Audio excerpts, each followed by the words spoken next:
C'est l'histoire bouleversante d'une petite fille que son père envoie vendre des allumettes.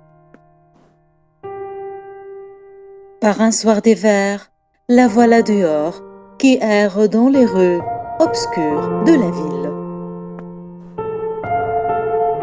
Elle s'en va au hasard, son manteau avec seulement un fichu sur la tête et des pantoufles si grandes que la pauvre petite les perd en traversant rapidement la chaussée. Elle continue donc à marcher les pieds nus, devenus déjà rouges et bleus. Elle tient dans les deux mains des allumettes qu'elle doit les vendre tout avant de rentrer à la maison. Les flocons de neige tombent de plus en plus gros, mouillant les vêtements de la malheureuse, et ses cheveux, malgré son fichu, trempaient. La pauvre petite avance péniblement, sans s'arrêter, car les intempéries la rendent insensible et ne font que lui donner plus de courage et plus de force. Chemin faisant, elle regarde les lumières qui brillent à travers les fenêtres des maisons.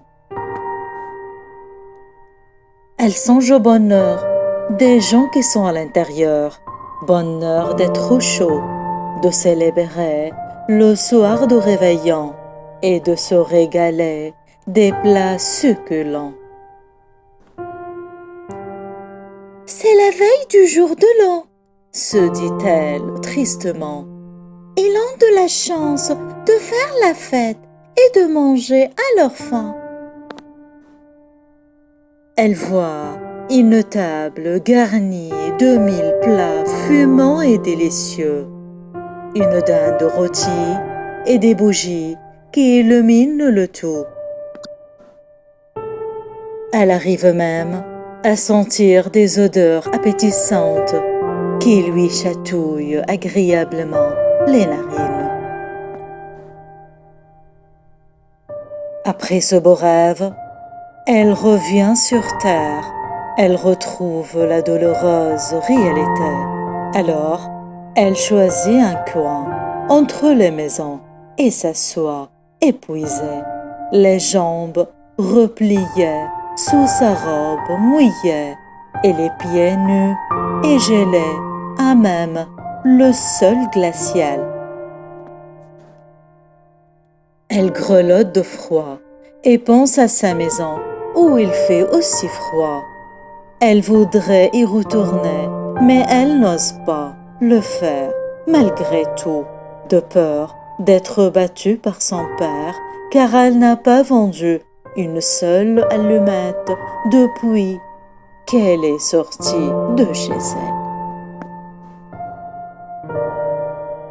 Elle regarde ses petites mains gelées, si engourdies, qu'elle tire immédiatement une allumette et la frotte contre le mur pour réchauffer ses pauvres petits doigts bleus.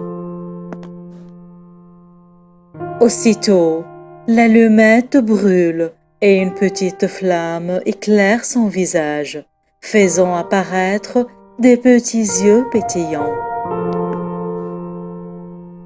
Puis, poursuivant son imagination débordant de propres enfants, elle se voit assise devant un grand poêle, dégageant une si grande chaleur qu'elle la ressent et étend déjà ses jambes comme pour les réchauffer. Malheureusement, l'allumette s'éteint et tout son rêve disparaît, cédant la place à l'obscurité la plus totale de la nuit.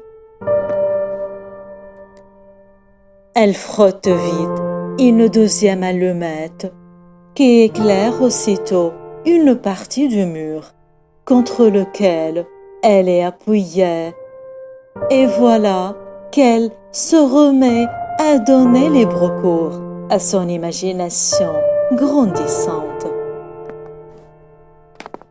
Maintenant, elle croit percevoir l'intérieur d'une salle à manger, où trône une table toute garnie, des plats variés et joliment présentés, disposés sur une jolie nappe blanche.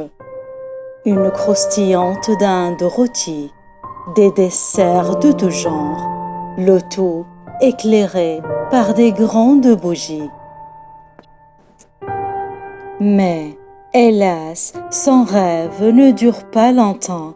L'allumette s'éteint et le mur sombre et triste réapparaît aussitôt. Alors, la pauvre petite allume vite une autre allumette et se voit cette fois-ci assise devant un sapin de Noël immense. Un sapin de Noël plus grand et plus beau que tous ceux qu'elle a déjà vus dans les plus belles vitrines de la ville. Poursuivant son rêve, elle lève la tête et voit des milliers d'étoiles qui illuminent le ciel obscur. Voilà que l'une d'elles s'éloigne des autres, traçant une longue ligne blanche sur le ciel noir et disparaît dans l'horizon. C'est une étoile filante, lui a dit un jour sa grand-mère. Dès qu'on la voit, on peut faire un vœu qui se réalisera plus tard.